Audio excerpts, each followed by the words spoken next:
Muito boa noite a todos os corações, amigos que nos acompanham a partir de agora para mais um episódio do nosso estudo da obra Os Mensageiros, de autoria do Espírito André Luiz, psicografia do nosso querido Chico Xavier. Na noite de hoje, meus amigos, nós vamos estudar o capítulo 5, intitulado Ouvindo Instruções. Esse capítulo ele vai trazer lições valiosas sobre um tema de importância fundamental na nossa jornada de existência, tanto espiritual quanto nesse capítulo da nossa existência espiritual, que é essa encarnação. Eu estou me referindo ao tema da religiosidade. O que nós vamos ter no capítulo 5, então, da obra Os Mensageiros, é uma fala do espírito Telésforo, que é o antigo lidador ali do setor de trabalho referente à comunicação da colônia de Nosso Lar. Estão reunidos nesse momento em que se passa o capítulo responsáveis, espíritos responsáveis ou aqueles que estão se preparando para esse trabalho de intercâmbio entre a colônia e a crosta da Terra, e espíritos que estão interessados em colaborar nesse trabalho. Então, o Telésforo vai falar que a fala dele se direciona para as atividades de representação do Departamento de Comunicação de Nosso Lar, desse setor responsável pela comunicação de Nosso Lar, e a Terra. A partir daí, ele vai desdobrar uma série de reflexões que nos interessam profundamente. Porque, como nós já vimos, tudo que aparece na obra de André Luiz, na verdade, é um mote para que os encarnados possam avaliar a sua conduta por meio do conhecimento que nos alcança através da obra. Então, vamos ver então o que esse espírito vai dizer àqueles que estão ali reunidos naquele momento e como que isso impacta a nossa vivência enquanto ainda estamos aqui. Depois de fazer essa introdução que eu falei para vocês, dirigindo-se aos cooperadores, aqueles que estão ali interessados em reiniciar uma jornada, assumindo compromissos, depois de falar da questão da representação da colônia diante da Terra, especialmente considerado esse setor de comunicação, Telésforo vai então dizer assim: referimos-nos às laboriosas atividades da comunicação no plano carnal, como acabamos de falar. Vemos nesta reunião grande parte dos cooperadores de Nosso Lar.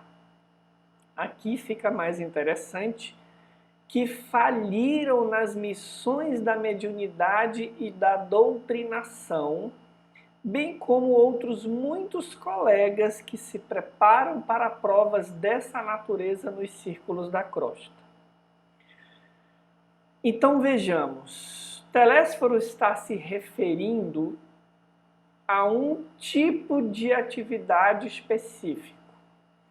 Nós vimos nos estudos anteriores que os mensageiros se desdobram nos mais diversos campos de ação e que, de forma geral, no sentido lato, são todos aqueles que encarnam na Terra com missões específicas, mas que esses mensageiros precisam ser, acima de tudo, cartas vivas do Evangelho. O que define alguém nessa condição de mensageiro que sai de Nosso Lar numa encarnação ou numa tarefa de auxílio, ainda que permaneça no plano espiritual, não é somente o tipo de tarefa, mas a condição de ser ele mesmo uma carta viva do Evangelho, vivendo os ensinamentos do Cristo. Então, ele vai falar aqui para aqueles que já tiveram ensejo de partir na realização desse gênero de tarefas, mas que faliram na atividade de mediunidade ou de doutrinação. Ou aqueles outros que se preparam para reencarnar com provas dessa natureza.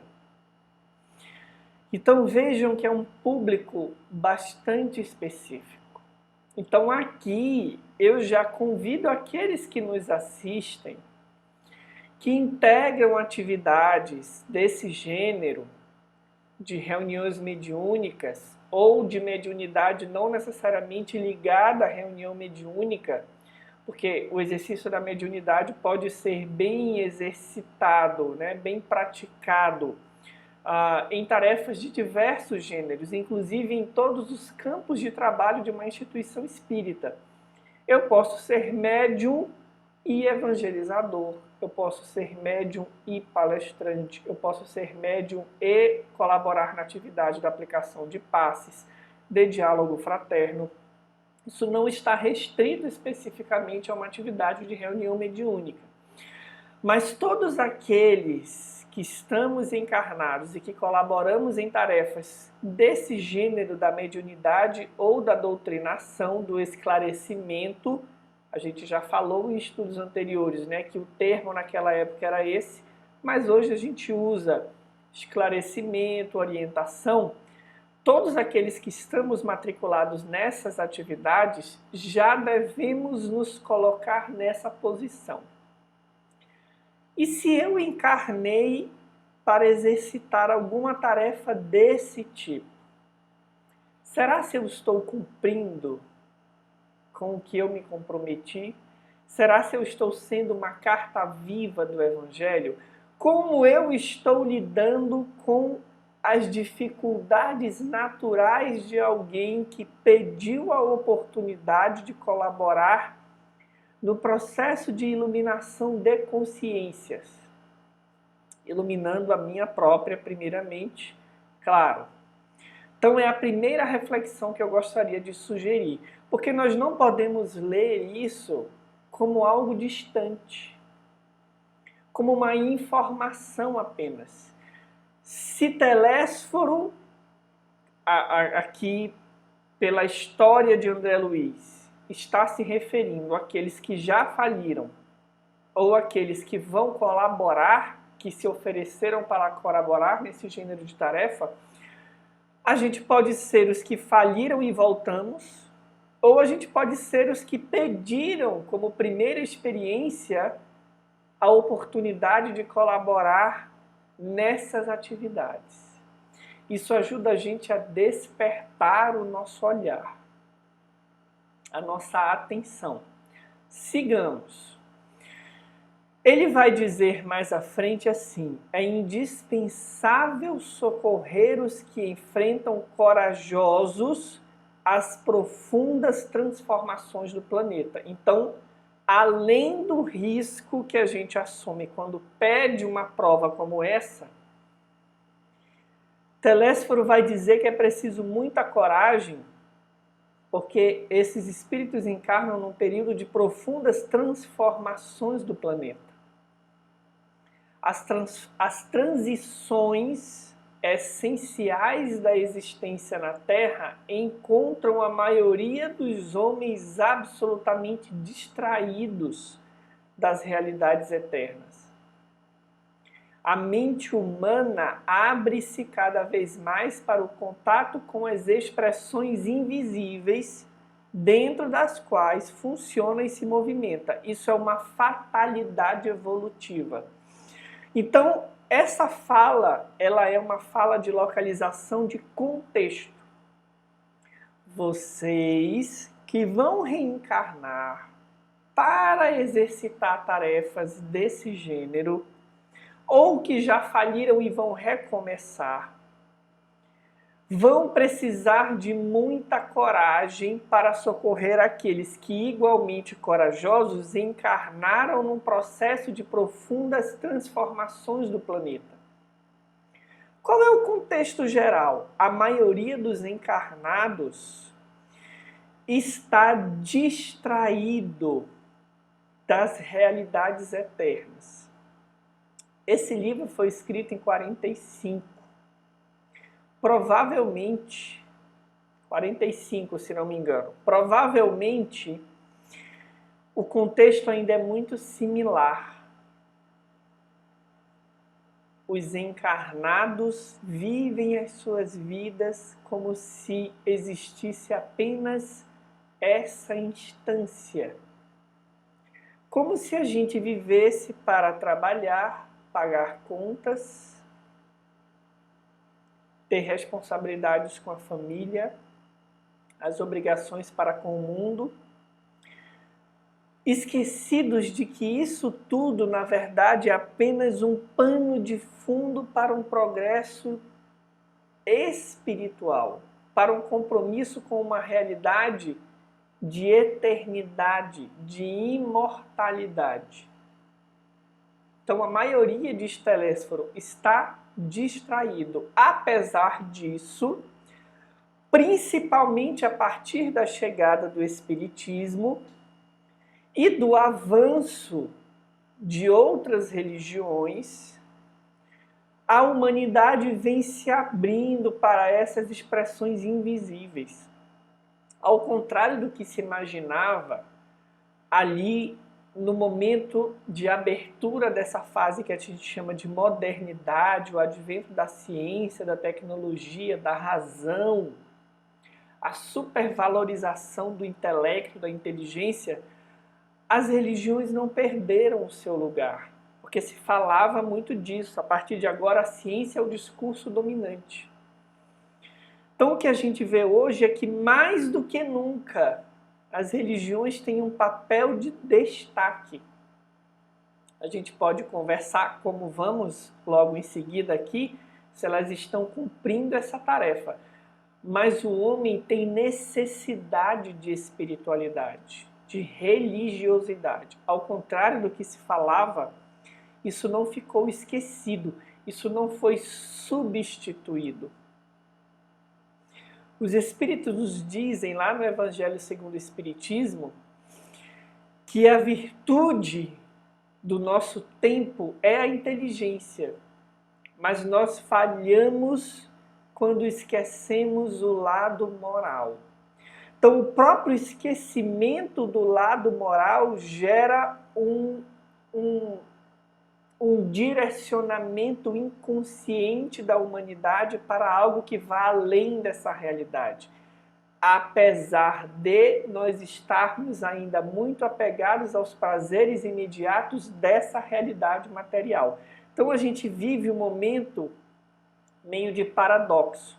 A gente já cansa da supervalorização somente da inteligência, dos prazeres imediatos, mas ainda não sabemos se queremos abrir mão disso para nos apropriarmos das verdades eternas. Esse processo de progresso é uma fatalidade evolutiva. Nós podemos atrasar o progresso, nos dizem os espíritos, mas não podemos evitar o progresso. Então é nesse contexto que esses espíritos vão reencarnar. Volto à minha provocação do slide anterior. E se nós somos um desses espíritos? A gente precisa abrir os olhos e lembrar que nós estamos encarnados nesse contexto.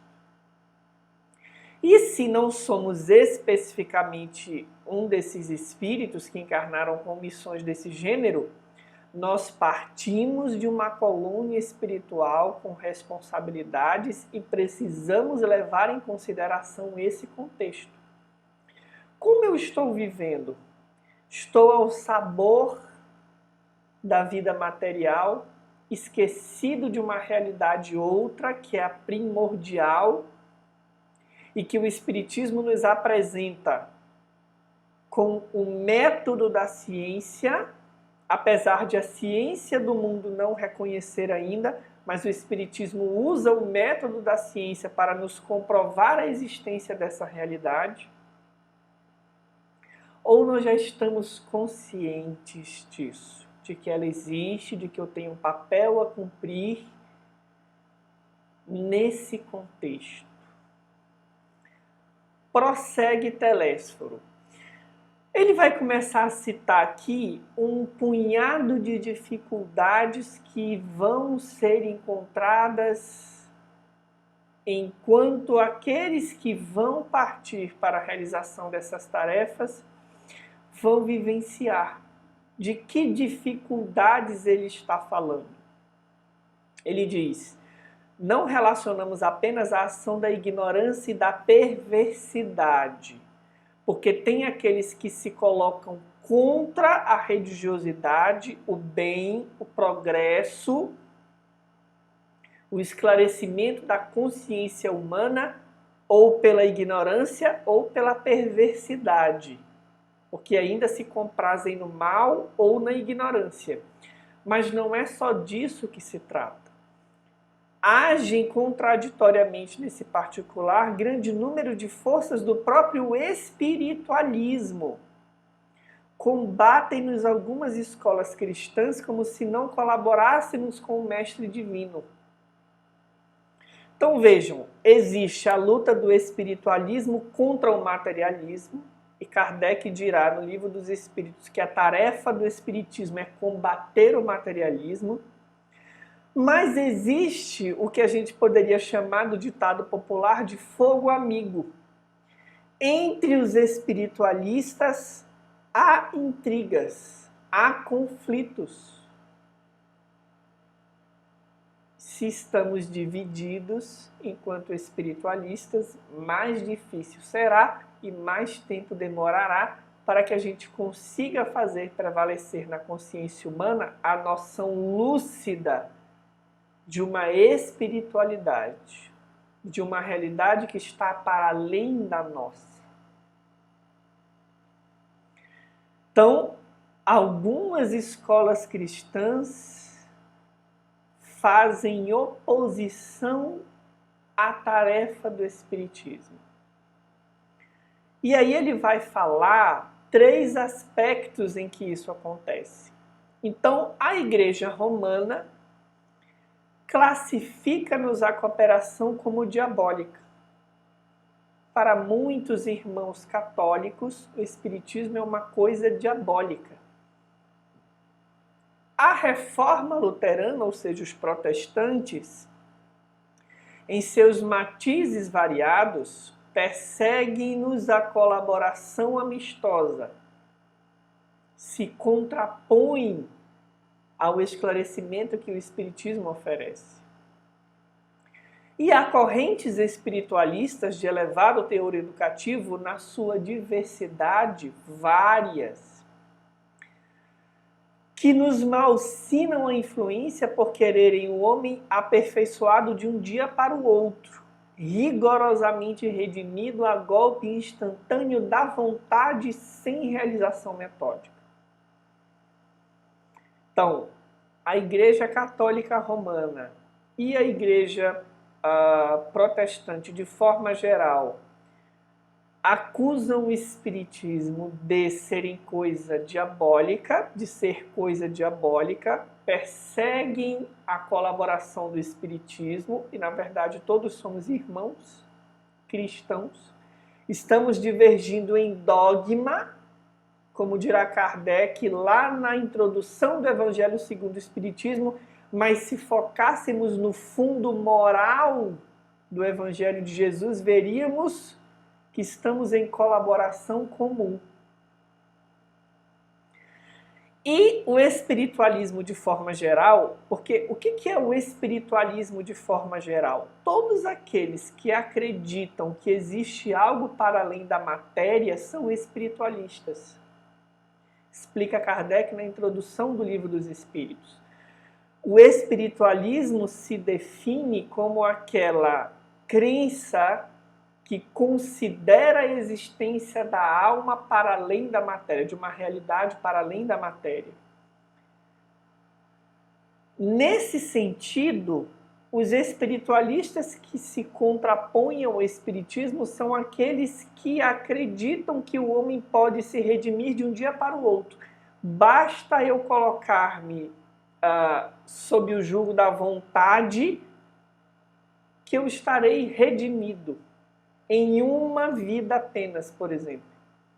Só que o Espiritismo nos ensina que a redenção da consciência humana, ela exige uma realização metódica. Daí a reencarnação, daí a verdade da reencarnação.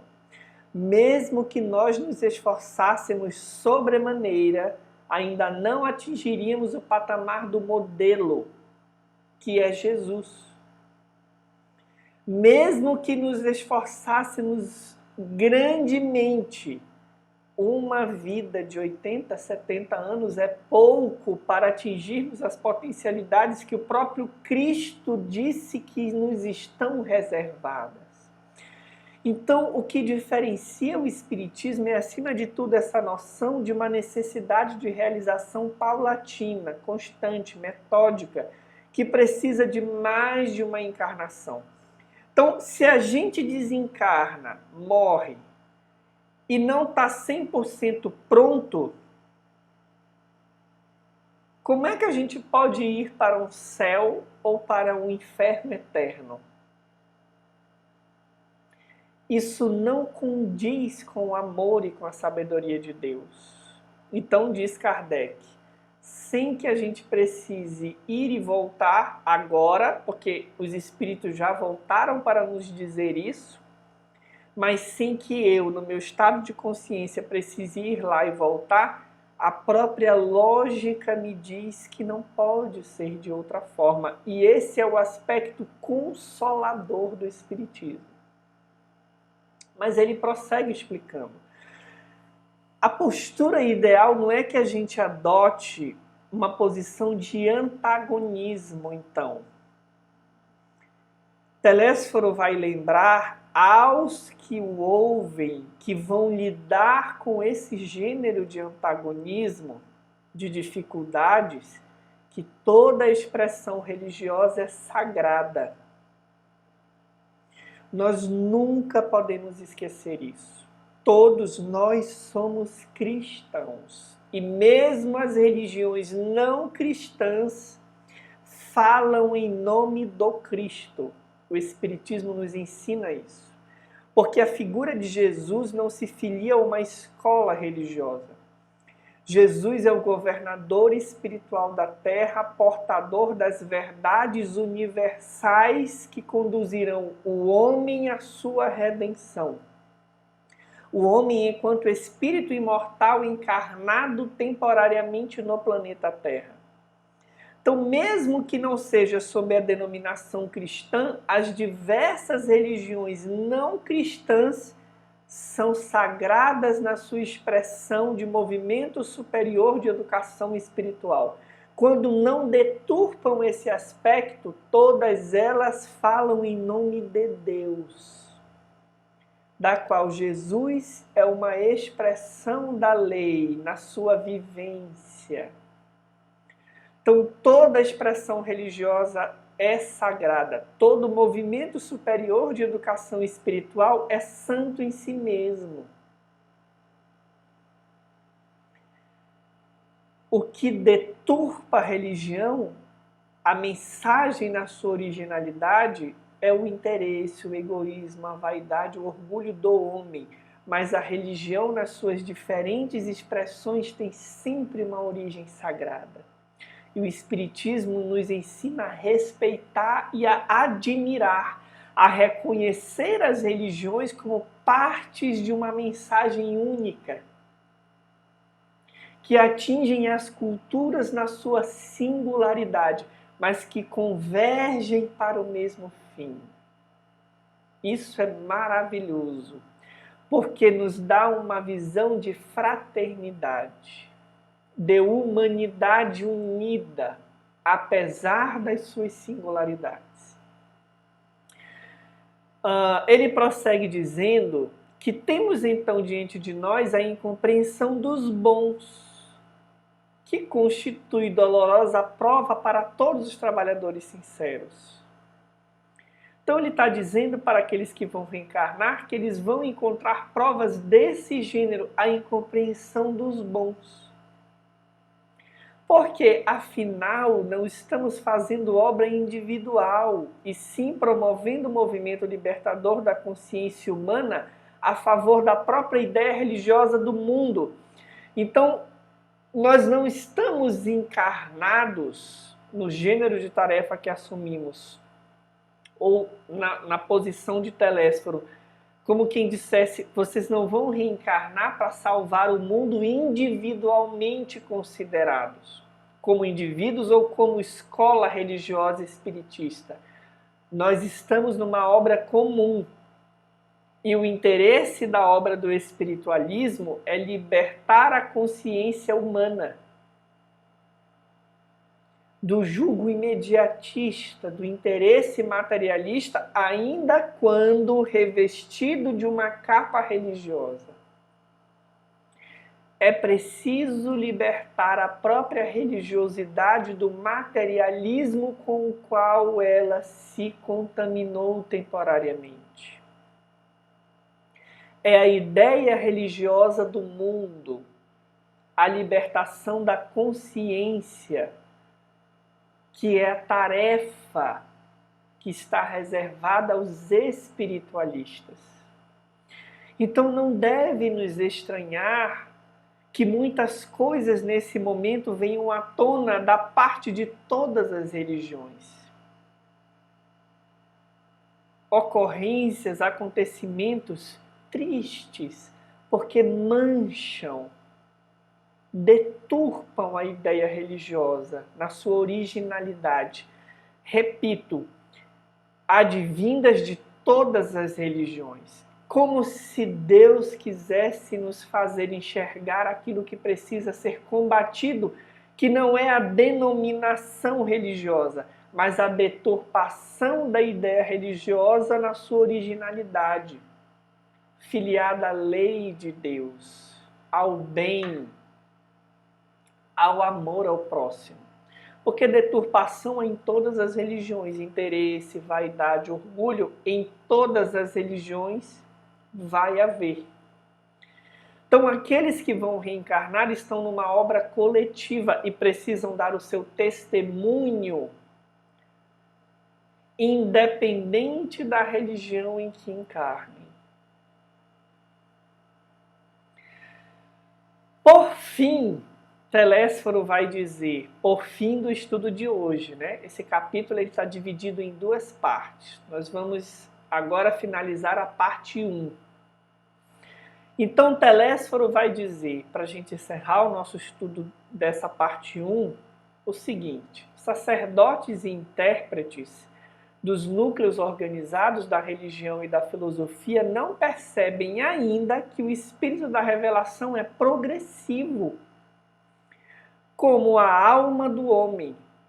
Acabamos de falar, se o espírito não dá saltos, se há uma lei de progresso, em que a consciência vai ampliando as suas potencialidades, o intelecto e a moral vão progredindo, como é que a religiosidade poderia ser revelada de uma vez só? Vejam que reflexão oportuna. Se o espírito progride paulatinamente, a própria história da humanidade nos demonstra isso, como é que a religiosidade poderia nos chegar de uma vez só, pronta? Se a nossa inteligência vai avançando na capacidade de compreensão.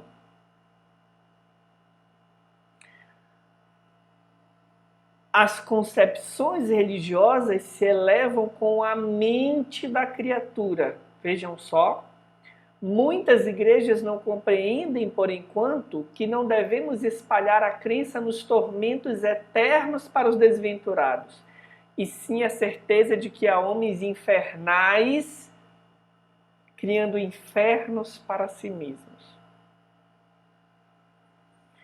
Sob o olhar espírita, meus amigos, não há inferno eterno. Há regiões espirituais que reúnem aqueles que estão presos às suas próprias criações infernais. A melhor forma, diz Telésforo, de redimir o homem, a sua consciência, não é promovendo a eternidade no inferno, porque nos parece que isso não tem sido suficiente para levar o homem para refletir a respeito de uma vivência profunda da lei de Deus. A gente tem medo de ir para o inferno, mas como não tem certeza, como isso é uma coisa para depois, a gente vai vivendo aqui e o agora, preocupados com os interesses materiais, puxando o tapete uns dos outros, não vivendo o amor ao próximo, como se a gente procrastinasse para depois um problema que virá depois. O Espiritismo, quando nos fala que não há solução de continuidade entre a vida e a morte, que tudo é uma história só, que se desdobra ora no corpo, ora fora dele, e que Deus não castiga, não condenaria um dos seus filhos para um sofrimento eterno, numa região destinada para isso, governada por um ser que, apesar de criado por Deus, também é destinado para o mal eterno. Vejam que contradição, com todo respeito às outras denominações religiosas, mas se a gente leva em consideração tudo isso, a gente vai ver que o homem é o único criador do seu próprio sofrimento. Deus é sempre interessado em amor, em verdade, em esclarecimento. E quando o Espiritismo nos coloca nesse estado de consciência, de visão, ele nos incita a viver o bem aqui e agora. Porque o inferno que eu vivo não é para onde eu vou, é como eu vivo. O umbral não é uma região de sofrimento porque é localizado num lugar. O umbral é um desdobramento da forma como a gente já vive aqui. Então, quando os homens vão descobrindo essa realidade, eles vão sendo capazes de viver o bem, o amor ao próximo, já agora. Em que pese as perseguições que sofram, os antagonismos que padeçam dos próprios co-irmãos de religião cristã ou espiritualista, nós estaremos engajados na vivência do bem.